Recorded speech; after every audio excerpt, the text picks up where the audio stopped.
A deadly virus outbreak is sweeping across the globe, leaving a trail of chaos and fear in its wake. This virus, which some are calling the Resurgence virus, has brought about a wave of panic and confusion. Authorities are struggling to maintain control as cases of infected individuals rise. The number of casualties is rising by the hour, leaving communities devastated and mourning. Loved ones are forced to confront the unimaginable reality of watching their friends and family members succumb to this virus. Reports are pouring in from various cities about people succumbing to the virus and then inexplicably returning to life. Dad, I've gone to the city. Please don't come for me. There's a curfew here. Just keep them safe. I'm sorry. I love you. I'm here on the streets of LA.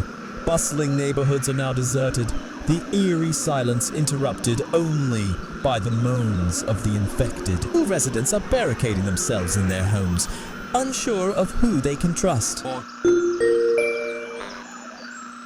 Indicate that the CDC is working around the clock to contain the outbreak.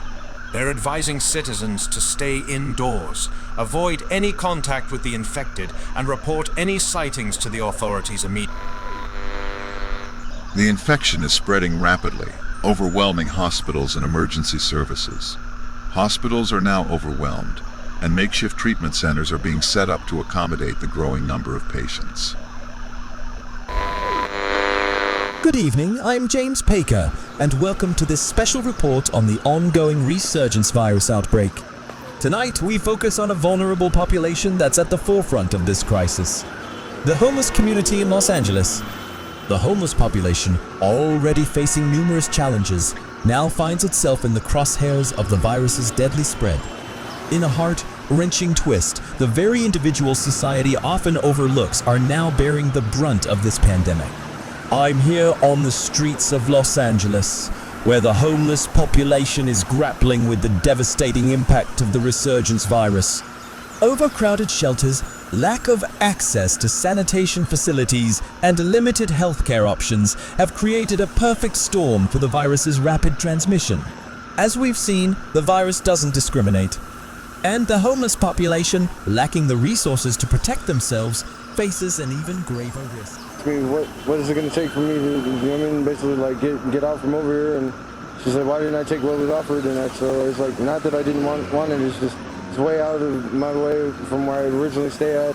Advocacy groups and local organizations are stepping up to provide support, but the scale of the challenge is immense. Outreach teams are working tirelessly to provide information, hygiene kits, and medical assistance to those in need. Authorities are working to establish safe spaces for the homeless to isolate themselves and receive medical attention if necessary. These efforts are crucial not only for the well-being of the homeless, but also for containing the virus's spread within the broader community. But the road ahead is difficult. Many homeless individuals suffer from underlying health conditions, which puts them at a higher risk of severe illness if infected. The lack of access to regular healthcare exacerbates this vulnerability. The situation also highlights the systemic issues that have contributed to the homelessness crisis in Los Angeles and beyond. Addressing homelessness isn't just about providing temporary relief. It's about creating lasting solutions that ensure everyone has access to safe housing and healthcare. Despite the challenges, the homeless community is showing incredible resilience. Mutual aid networks are forming, with homeless individuals looking out for one another and sharing resources. As we confront this crisis, it's a stark reminder that we're all interconnected. The well-being of one group directly impacts the well-being of society as a whole. The homeless crisis has magnified this truth, reminding us of our shared humanity. Thank you for joining us for this special report on the homeless community's plight in the face of the Resurgence virus outbreak. Let's continue to work together to find solutions that protect the most vulnerable among us. From all of us here, stay safe and remember that our collective actions can make a difference. Good night. With hospitals compromised, it's crucial to know where you can find safety and support. The Centers for Disease Control and Prevention, the CDC, has outlined guidelines for secure locations during a zombie apocalypse. The CDC recommends seeking refuge in locations that are easily defensible and well-stocked with essentials. Look for areas with limited entry points, strong barriers, and ample supplies of food, water, and medical provisions. Avoid densely populated places that can attract hordes of zombies. According to the CDC guidelines, safe zones include military bases, equipped with trained personnel, weapons, and fortified perimeters. Military bases offer a strong line of defense against the undead threat. Rural retreats.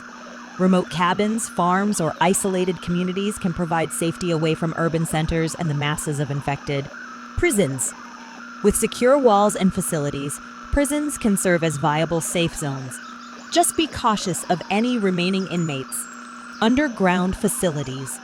Bunkers, tunnels, or underground parking structures offer protection from the relentless undead. High grounds. Mountains, hills, or elevated areas are harder for zombies to access and provide a strategic vantage point. The key to survival is adaptability and resourcefulness. The situation can change rapidly, so always stay informed through emergency broadcasts like this one. Keep your communication devices charged, travel in groups, and conserve your resources. If you're in need of assistance or have valuable information to share, call the helpline at We're in This Together, and your safety is our top priority. Stay vigilant, stay strong, and stay alive. This has been your emergency broadcast, bringing you news in the face of adversity. Until next time, stay safe and stay tuned. We cannot hold them off. Operator of the safe zone. We're under attack. I repeat, we're under attack. This is the moment that we need some help. We knew this was going to happen. Now we're ready more than ever to people, and that moment will define us forever. If any can hear us, please, we need you. Our hearts go out to the brave ones taking a stand.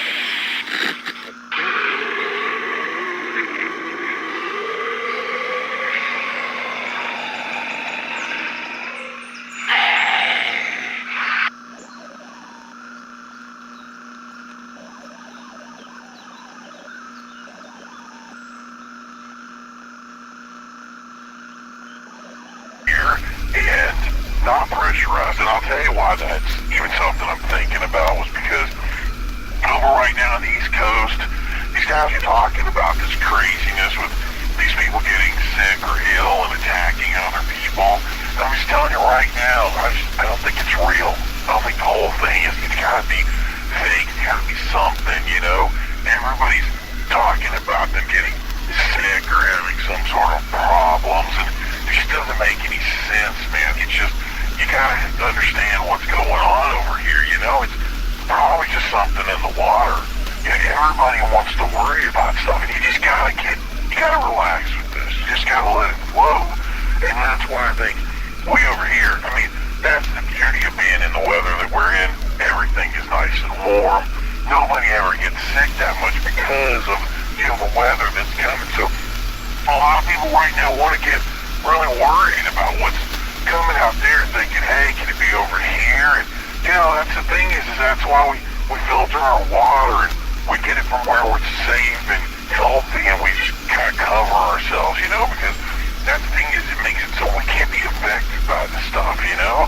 So over there, I just think it's not like what they think it is. It's got to be something different. So that's, you know, if you just sit there and worry about it, it's going to be something you worry about for a long time, and it's never going to happen. And the thing is, I don't think it's happening the way they're saying it's happening. It's a big cover-up, man. That's what it is. It's always some big cover-up that's happening. It's all made to distract you from something else. So that, everybody's worried, saying they don't want to go over there, that something's going to come over here. And what's really going to happen is it's going to be like the Splash in the Pan thing, you know? It's going to be 1, 2, 3, and everything's going to be over. And then you're going to be like, I can't believe I didn't worry about that. And, you know, this is it. This is why we live the healthy lifestyle we live. This is why we take the extra precautions that we have to make sure this stuff isn't going to come and get us, you know? So that we won't have anything. So, you know, this whole hype on the East Coast, and of course, everybody's getting crazy. Everybody's so packed into places that they're like, oh, it's just, they can't dodge it, or whatever's going to happen. We had friends come back from over there, and we didn't see anything. We didn't see anything that was like crazy. I didn't see crazy people walking through the streets. You know, it was just something that happened in some Resurgent virus crisis, the care and well-being of our elderly population.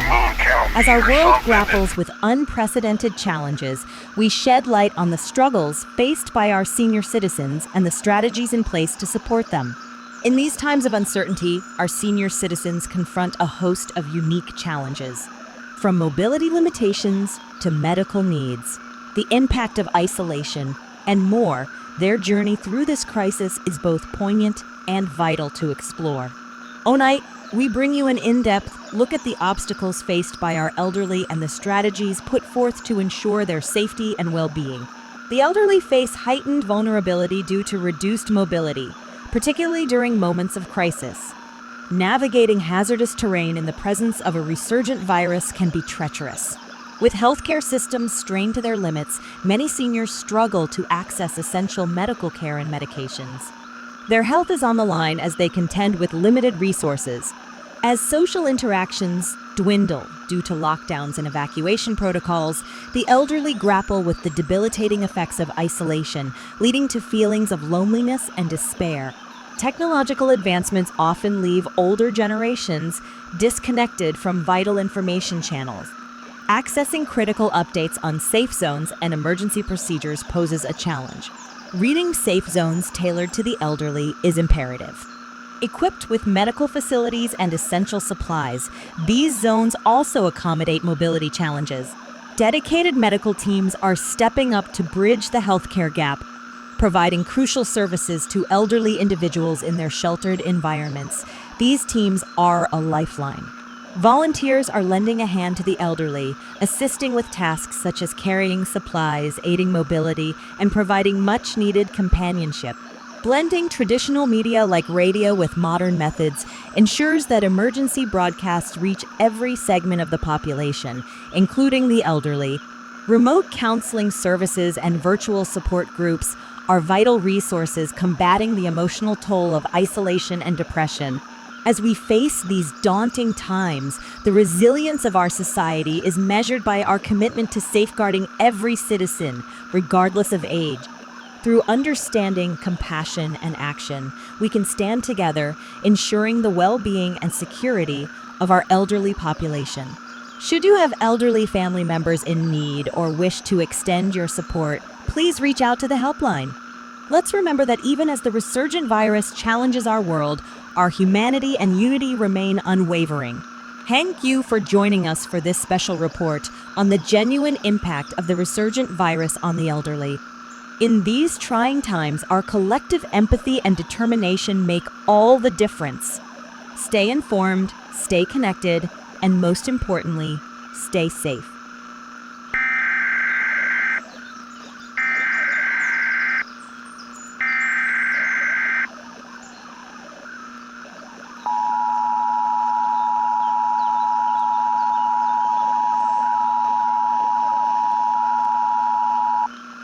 This is an emergency alert message. This is not a test. This warning is for the following area: states located on the east coast of the United States and surrounding areas. A viral outbreak has occurred. It is highly contagious and lethal. Please stay in your homes and do not panic. If you come into contact with violent mobs. Today the military was said to have been dispatched, but we have learnt that's not going to happen. They've sealed off most of London as far as the M25 motorway, but we don't know why that's happened. People are scared. People are terrified.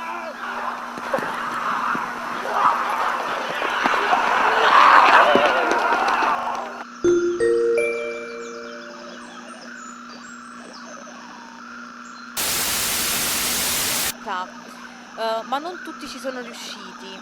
Alcune persone si sono dirette verso sud, provocando così numerose code sulle autostrade.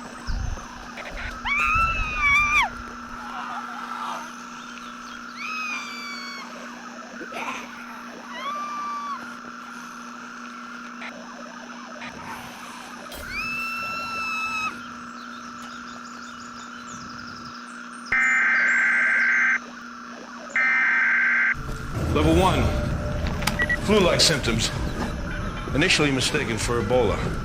Is level 2, the hemorrhaging begins. Level 3, patient secretes black necrotic blood from prolonged internal hemorrhaging. Brain damage from blood loss, confusion from high fever, extreme aggression. And here's level 4. This is the interesting stage, the hibernation stage, kind of like suspended animation. Level 5, severe brain damage. The patient becomes extremely violent and will attack and kill anything it encounters.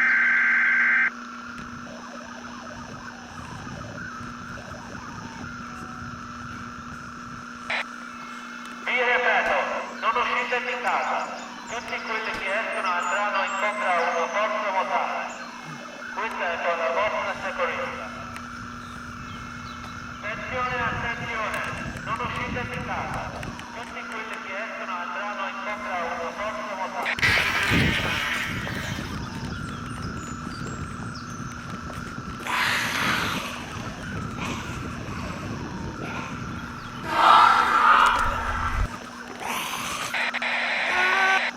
The Italian Prime Minister has strongly denied the validity of the footage and called it a shameful attempt to undermine the government.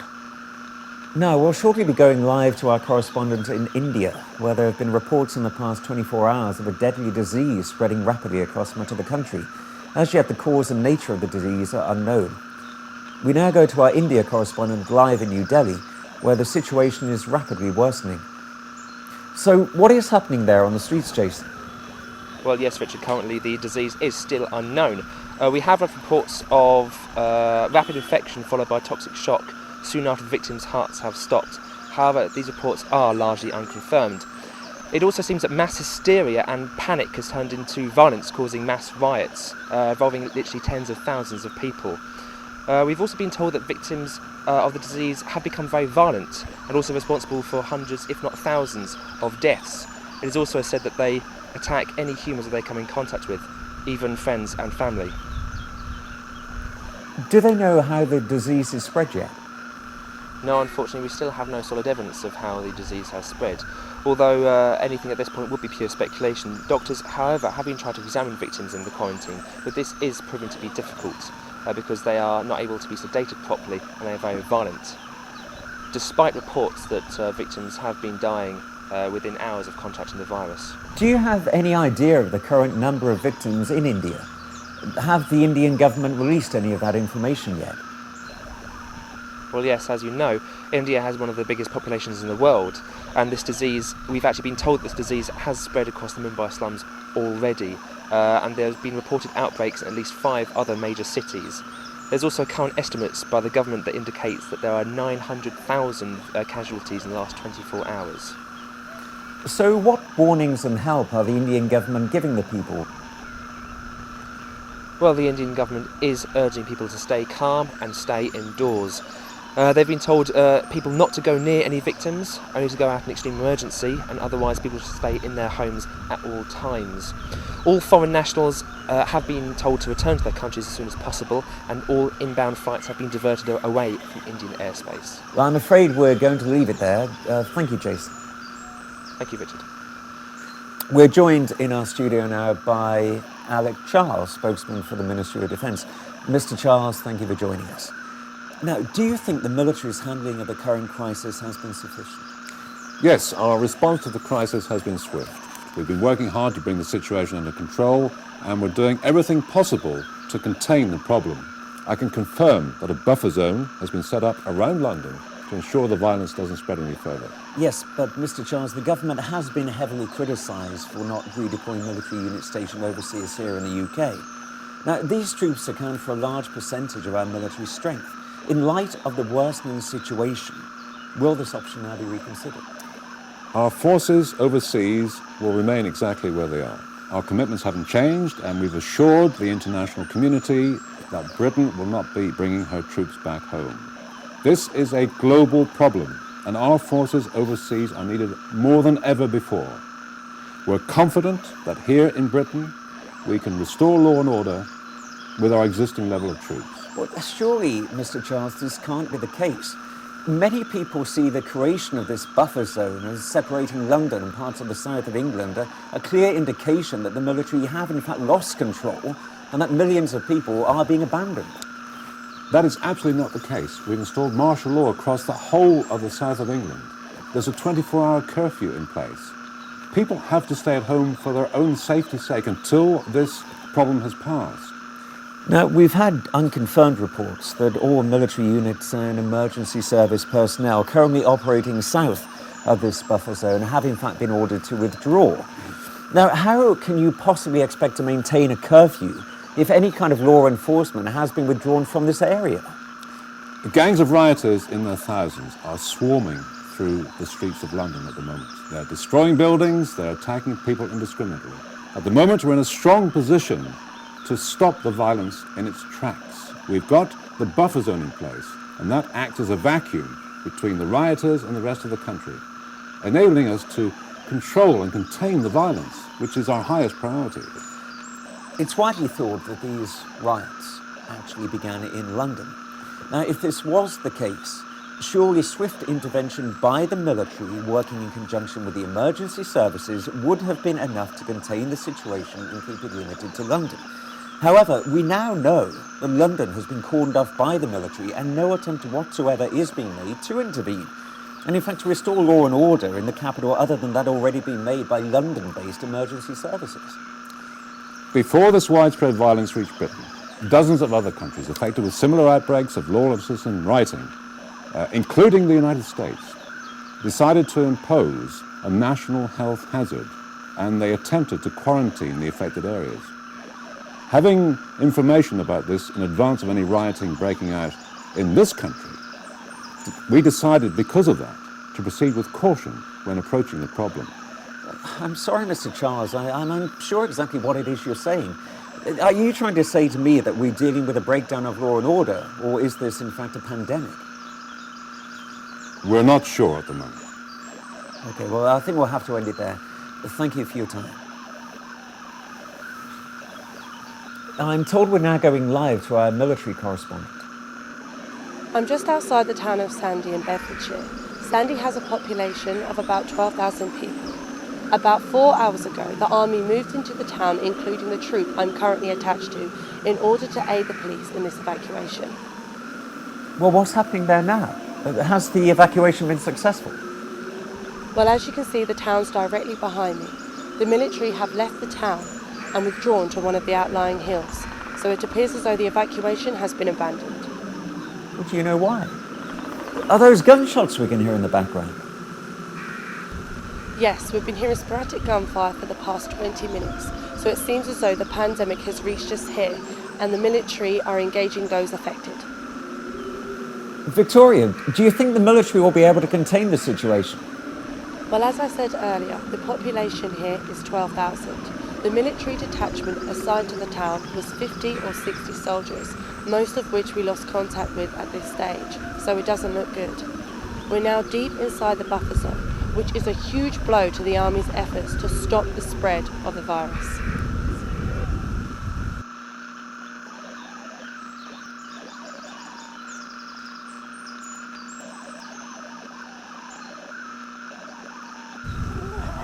What's happening now? I think some of the soldiers have just withdrawn from the town. Let's see if we can go and have a closer look.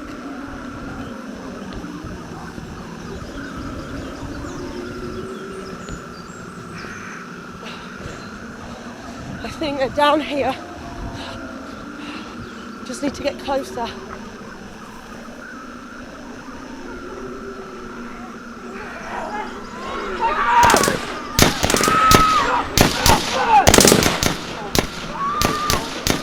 Victoria, can you hear me? On me! On me!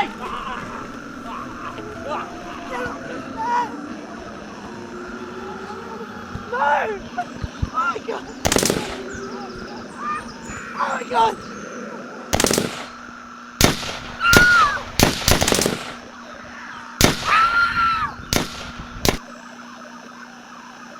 Well, it appears we've lost contact with our military correspondent. We'll try and pick that one up again later just to see how the evacuation is getting on. We apologise for any technical difficulties. Episodes of screaming and bleeding of the eyes. We have breaking news. There have been reports of cannibalistic behavior among the infected. I repeat, infected individuals are displaying cannibalistic tendencies. The attacks on Cannibalism has something to do with the brain of the newly infected subjects. Are you saying it could be infected? There's buffer zones. Anyone infected with this virus will attack those uninfected on sight. I can only urge members of the public to stay in their homes and avoid contact with anyone you suspect carrying this virus. At this point, we do believe the only method of contraction is through direct contact with an infected individual. Many of those patients admitted to the hospitals or who have reported to evacuation centers have been carrying terrible injuries, the most common being bite marks and deep lacerations. So at this point, we believe the virus is spread through either the blood or saliva of the affected. We seem to have lost it there. I'm sure you would have found that announcement as shocking and unbelievable as I did, although events we have witnessed within the last few hours seem undeniable.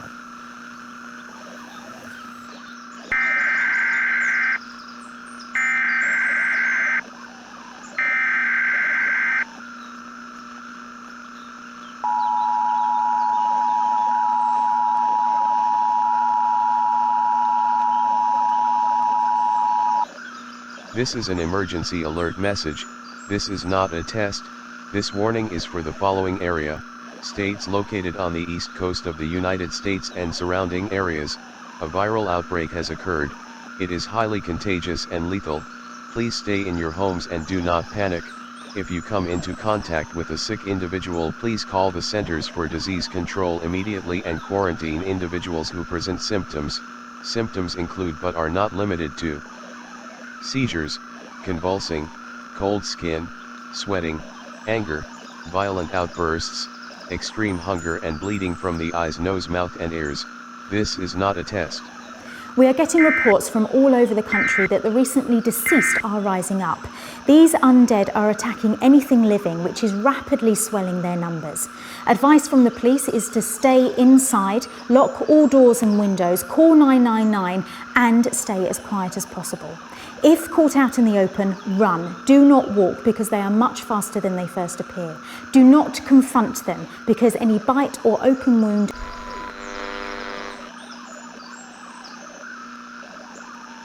Operator of the 6 zone. We're under attack. I repeat, we're under attack. This is the moment that we need to come help. We knew this was going to happen.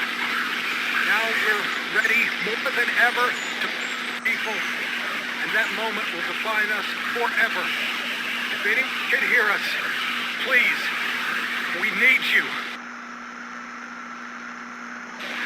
Our hearts go out to the brave ones taking a stand.